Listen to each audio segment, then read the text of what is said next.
Guys, welcome to Chapter 7, Data Analysis and Displays. Section 7.1 is page 189 on your student journal. How can you describe the variation of a data set? So the variation is just how much something is different by or changes by. So if we look at this, we have these two number lines to represent the weight of players on a football team. So we have a graph here that's pretty long, much wider compared to this short one or narrow one.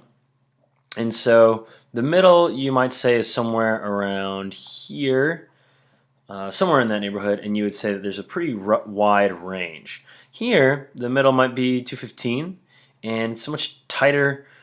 Here, the difference is like from 180 to, 185 to 335, which is about 150 pounds of difference from the lightest player to the heaviest player. From here, the lightest player is just 155, all the way up to 240. So even though, one, that's 100 pounds, which is much less, but even then, most of the people are within this range, so that's an even smaller difference in general. But that's just a way you would, kind of explain how data sets can be have different ranges, how they might be clustered up, how they might be spread out, or whatever. So going down to these definitions, the measure of center, it's just a value that describes a data set by saying what the middle is, by declaring the middle or center. However, it does depend on how you calculate this, what number is in the middle, right? So if you're not talking, or if you're not referring to the same number, or if you're not finding the middle number the same way, then you and someone else could look at the same set of numbers, come up with different values for what is central, and just have misunderstandings. So the mean of a data set is the average. Add all numbers and divide by the number of values, or another way of saying this is the number of numbers. What do I mean by this? Let's say I have a data set. I pick out 4 students and ask them how many siblings they have. And one says 1, one says 3, one says 10, and one says 4. And I said, what is the mean of the number of siblings of these 4 students? You would add 1 plus 3 plus 10 plus 4. So you get 4 plus 10 is 14. 14 plus 4 is 18. But you wouldn't just say, oh, those students have 18 siblings on average. No, on average, you would have to divide that by 4. And that would be the mean. The median is, let's see here, the center number after numbers have been arranged from least to greatest. So here, I'm actually going to add another number to the data set. I'll say 1, 5, 10, 3, 4. So before I find out what's in the middle, so here, if I look at what's in the middle, it just looks like 10. Right? So you'd say, oh, in the middle, there's 10. But if that was in the middle, then you would expect people to have more than 10 siblings and less than 10 siblings. But if you look at the data set, they don't. So you have to arrange them in least to greatest first. So 1, 3, 4, 5, 10.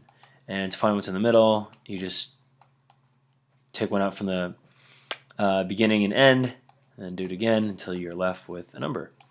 So here, the median is 4. The mode is the value that occurs most often. There can be one mode, multiple modes, or no modes. So, for instance, here there's no mode. Each number just shows up once. But let's say I had 1, 5, 10, 5, 3, 4. In this case, 5 would be the mode. If I add 10, then 5 and 10 are the modes. Okay, so whatever number shows up the most often. Outlier is a value far from the rest of the data set. So in this case, we're talking about like what, 1, 5, 3, 4, 10. In this case, 10 would be the outlier. It's much further from 1, 3, 4, and 5 than anything else. Measure of variation. What? Number that describes how, I guess I would say how the data set, how far each value is from each other, I suppose. So one way to describe that is the range. The range is just the space between the greatest and least, or biggest and smallest values. So in this case, the range is the distance between 10 and 1. So how do I find that? 10 minus 1. Take the biggest number, subtract the smallest number, hit 9. So that's the range in this, our example right here. The standard deviation is how far each number is from the mean on average. The formula for this one's going to be kind of tedious, but again, that's the definition for it. Let's see here. So those are all the definitions. We'll move on. Data transformation. Oops. Sorry. Well, it's exactly what it sounds like when the data set is changed.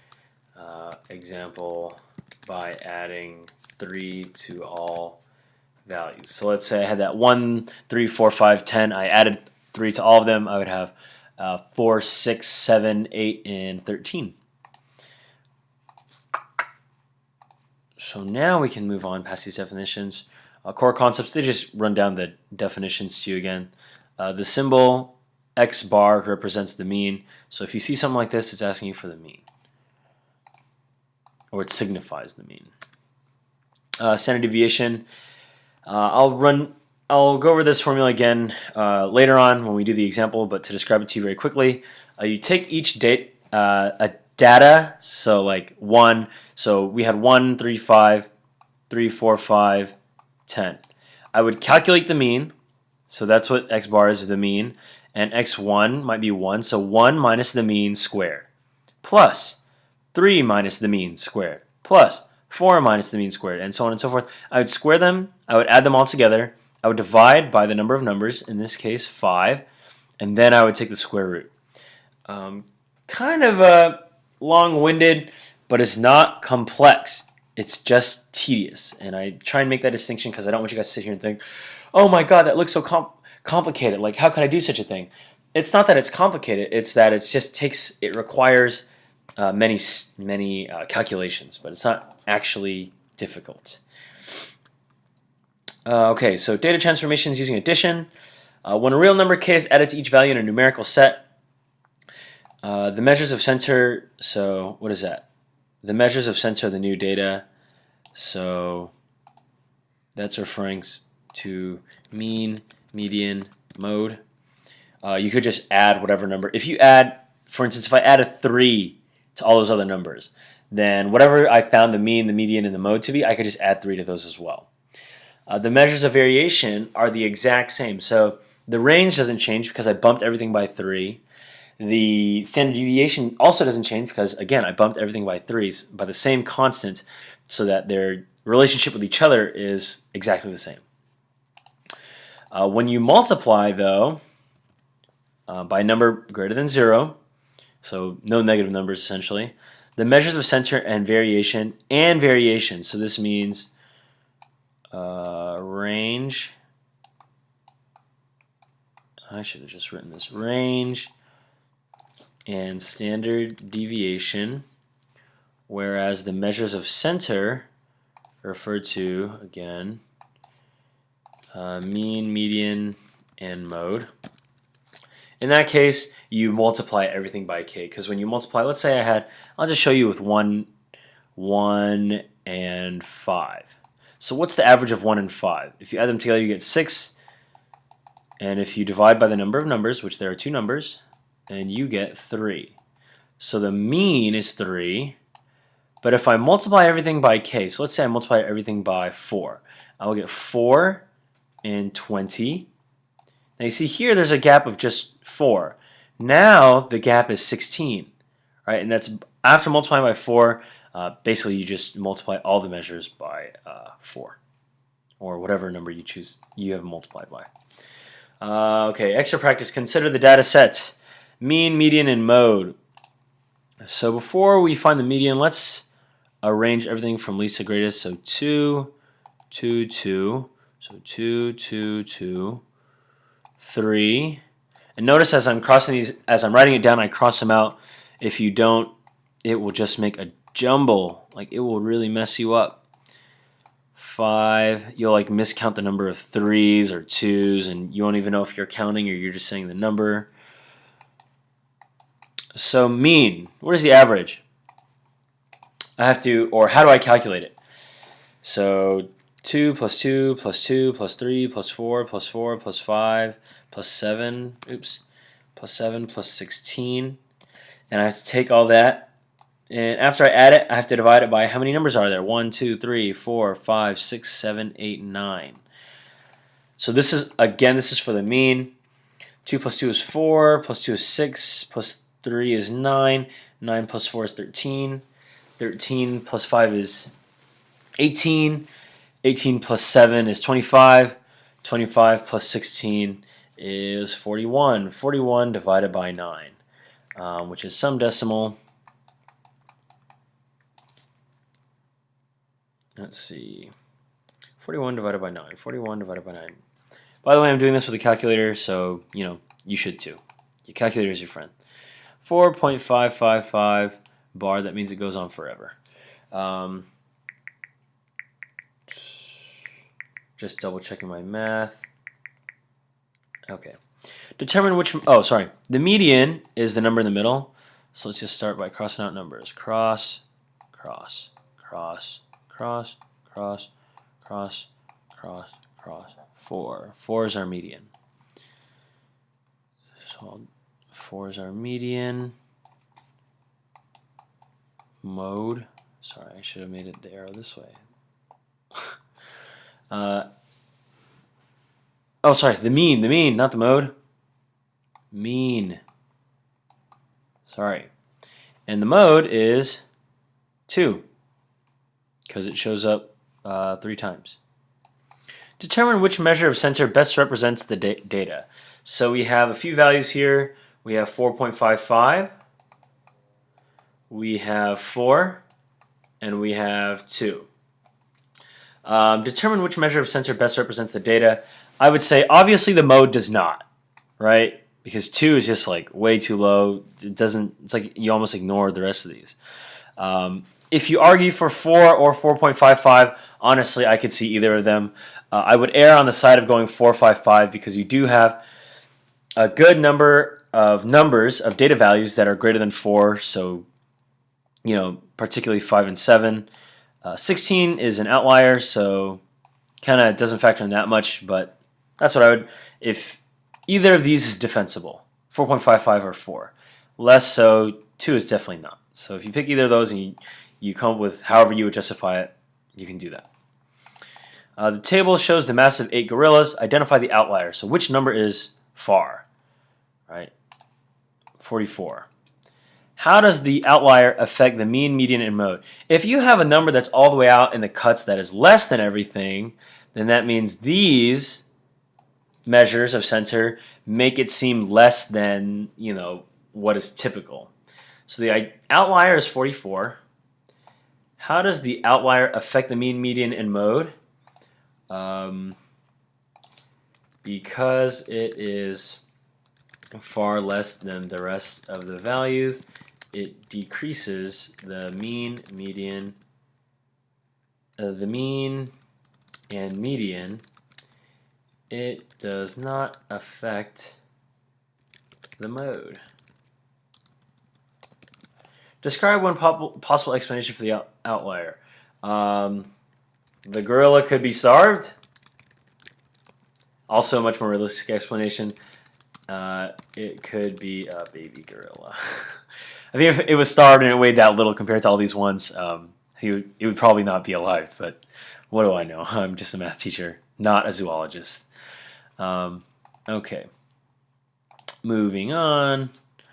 Let's see. The heights of the members of two girls' basketball teams. Find the range.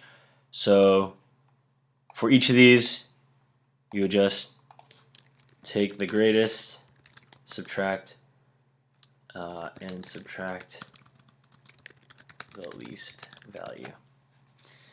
You guys should do that. I will leave that to you to find the greatest. That just means biggest number and smallest number. Consider the data in exercise 3.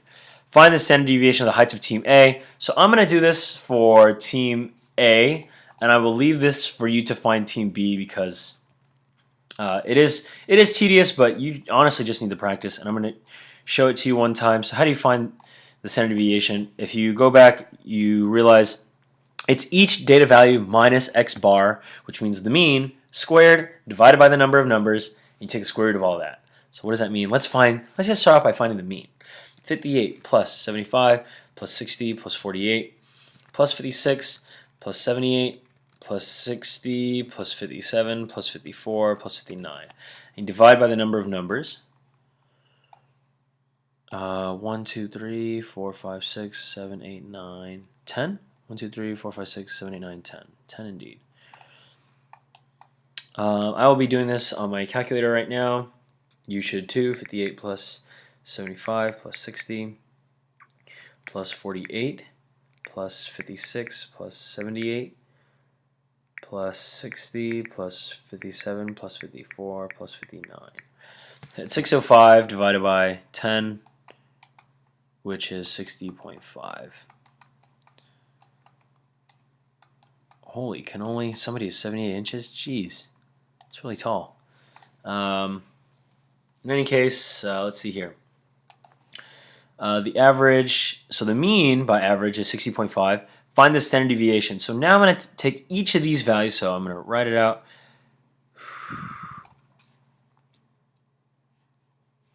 I'll say 58 minus 60.5 squared plus 75 minus 60.5 square. And you do this for every single value. So 58 minus 60.5. As an example, this is going to turn into, let's see, 58 minus 60.5, negative 2.5. So negative 2.5 squared. That means you're going to have to multiply it by itself. Plus 75 minus 60.5. 14.5 square. Plus. And so I did it with those two, and you'll have to do it with the rest of these. I will pull up the answer for you because so you can double check your work. But don't forget that after you square it, you have to divide by 10. And after you divide by 10, then you will find the square root. I'm going to look up the answer real quick so that I can just leave the answer here and you guys can check your work. Number 3. Let's see here. Section. What section are we on? 7.1. Student Journal. Answers. If you scroll really hard, or you can look right here, here are the answers. So you can check your work there. Let's see. About 8.7. Okay. So about 8.7. Your answer should be about 8.7. Was that 4A? Let me double check that. 4A. Yeah. All right, guys. So that's the introduction to data analysis, measuring these measures of center, measures of variation. If you don't understand anything, make sure you ask your teacher or let me know and we'll clarify.